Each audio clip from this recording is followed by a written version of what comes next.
સુરતમાં મનપા કમિશનર ફૂલ એક્શન મોડમાં વહેલી સવારે જોવા મળ્યા હતા। સુરતના પાંડેસરા શ્રમિક વિસ્તારની ઓચિંતી તેમણે મુલાકાત લીધી હતી। સુરતના મ્યુનિસિપલ નવા કમિશનર એમ નાગરાજ કાર્યભાર સંભાળતાની સાથે જ એક્શન મોડમાં જોવા મળ્યા। વહેલી સવારે કમિશનરે શહેરના પાંડેસરા શ્રમિક વિસ્તારની આકસ્મિક મુલાકાત લીધી હતી। મનપાના અધિકારીઓમાં ભારે દોડધામ મચી ગઈ હતી।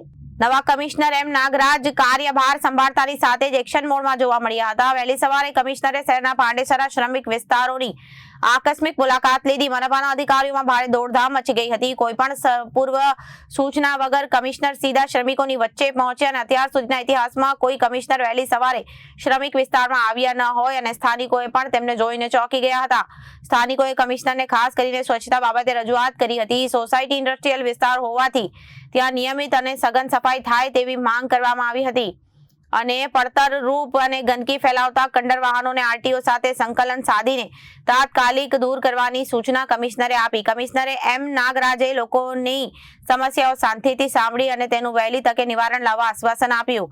શહેરના સ્વચ્છ રાખવા માટે માત્ર તંત્ર જ નહીં પણ નાગરિકોને સહયોગ પણ એટલો જ જરૂરી છે। સ્થાનિક રહેવાસીઓએ જણાવ્યું હતું કે આ પહેલા એવા કમિશનર જોયા છે જે જાતે શ્રમિક વિસ્તારોમાં આવીને અમારી સમસ્યા પૂછી રહ્યા છે। Bureau report, Janadesh news.